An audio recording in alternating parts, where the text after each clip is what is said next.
నిన్న నా friend call చేసింది. చాలా బాధగా డల్గా ఉంది. ఎందుకు అని అడిగాను. ఏంటో అర్థం అవ్వట్లేదు అని చెప్పింది. జీవితం కంఫర్ట్ జోన్లో సుఖంగా వెళ్తున్నా ఏదో వెలితి సాటిస్ఫాక్షన్ లేదు అని బాధపడింది. చదువుకునే రోజుల్లో చాలా బాగా చదివేది, టాపర్, ఒక పెద్ద పొజిషన్కి వెళ్ళాలని కలలు కనేది. కానీ అందరిలాగానే డిగ్రీ అవ్వంగానే పెళ్ళి పిల్లలు ఇలా మారిపోయింది తన జీవితం. ఏదో ఒక చిన్న ఉద్యోగం చేస్తూ బాగానే ఉన్నప్పటికీ తను అనుకున్న పెద్ద కళను రీచ్ కాలేకపోయానని బాధపడుతోంది. ప్రయత్నం అయితే ఆపలేదు.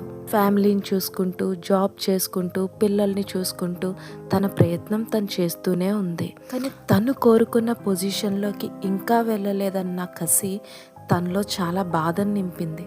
అప్పుడు ఆ టైంలో నాకు ఒక చిన్న స్టోరీ గుర్తొచ్చి నేను ఇది తనకు చెప్పాను. ఒక పొలంలో కోడిగుడ్ల మధ్యలో ఒక డేగగుడ్డు పడింది. కొంతకాలానికి గుడ్లు పగిలి పిల్లలు బయటకు వచ్చాయి. అన్ని కోడి పిల్లలు, ఒకటి మాత్రం చిన్న డేగపిల్ల. ఆ డేగపిల్ల కోడి పిల్లలతో కలిసి పెరిగింది. దానున్న గింజలు పురుగులు ఏరుకొని తినడం, చిన్నగా ఎగరడం మాత్రమే చేసేది. ఒకరోజు ఆకాశంలో ఒక పెద్ద డేగ ఎంతో ఎత్తుగా ఎగురుతూ కనిపించింది. చిన్న డేగ ఆశ్చర్యంగా చూసి అంత ఎత్తుకు ఎగిరేది ఎవరు అని అడిగింది. కోడి ఇలా చెప్పింది, అది డేగ, ఆకాశానికి రాజు, మనం అలా ఎగరలేము అనేసి. చిన్న డేగ కొద్దిసేపు ఆలోచించి తర్వాత తన పెద్ద రెక్కలు విప్పి ఒక్కసారి ప్రయత్నించింది. మొదట కొంచెం తడబడినా మళ్ళీ ధైర్యంగా రెక్కలు కొట్టింది. క్రమంగా గాలిని అందుకుని పైకి ఎగిరింది. కొద్దిసేపట్లోనే మేఘాల వైపు దూసుకెళ్ళింది. ఇప్పుడు దానికి అర్థమైంది తను ఎప్పటి నుంచో డేగనేనని. తన అసలైన శక్తిని గుర్తించి ఆకాశంలో స్వేచ్ఛగా ఎగిరింది. నీ లోపలున్న శక్తిని నువ్వు బయటకు తీసి ప్రయత్నాలు ఆపకుండా చేస్తూ పోతే ఏదో ఒక రోజు నువ్వు నీ గమ్యాన్ని చేరుకుంటావు అని చెప్పాను. మనలో కూడా చాలామంది తరచూ చేసే తప్పేంటి అంటే, ఇంక నా పరిస్థితి ఇంతే, నేను ఇంకేం చేయలేను, ఇంతకన్నా నేను బెటర్ అవ్వలేను అని అక్కడికి సర్దుకుపోతూ ఉంటాం. Every day, every hour, every సెకండ్ని మనం మార్చుకోవాలి అంటే కాలం మనకి తప్పకుండా సహాయం చేస్తూనే ఉంటుంది, కొత్త అవకాశాలను ఇస్తూనే ఉంటుంది. మనం మారడానికి, వచ్చే మార్పును స్వీకరించడానికి సిద్ధంగా ఉండాలి. ఒక అడవిలో ఒక వృద్ధ డేగ జీవించింది.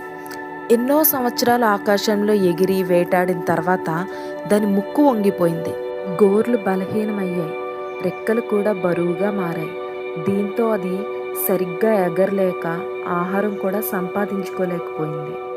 డేగకు తన జీవితం విషయంలో రెండు మార్గాలు కనిపించాయి. ఒకటి క్రమంగా బలహీనపడి తన జీవితాన్ని ముగించుకోవటం, మరొకటి కష్టమైన మార్గాన్ని ఎంచుకొని తనను తాను మార్చుకోవటం. అది రెండో మార్గాన్ని ఎంచుకుంది. ఇప్పుడు ఆ గ్రద్ద ఏం చేసిందంటే, ఒక ఎత్తైన కొండ దగ్గరికి వెళ్ళి దాని ముక్కుని కొండరాళ్లకు పెట్టి బాగా అరగదీసి సాన పెట్టింది. దాని వంగిపోయిన గోర్లను ఆ రాళ్లకు బాగా రుద్ది షార్ప్గా తయారు చేసుకుంది.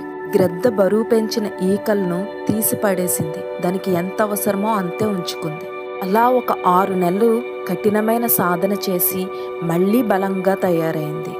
కొత్త ఉత్సాహంతో బలంగా ఆకాశంలోకి ఎగిరింది. కింగ్ ఆఫ్ స్కై అని ప్రూవ్ చేసుకుంది. జీవితంలో మార్పు కొన్నిసార్లు కష్టంగా ఉంటుంది, కానీ ఓర్పు, ధైర్యం, పట్టుదలతో మార్పును స్వీకరిస్తే కొత్త అవకాశాలు లభిస్తాయి. ఈ వీడియో మీకు నచ్చినట్టయితే వెంటనే మన ఛానల్ని సబ్స్క్రైబ్ చేయండి. మాకు మా సబ్స్క్రైబర్స్ చాలా విలువైన వాళ్ళు. This is Vani signing off. Bye bye.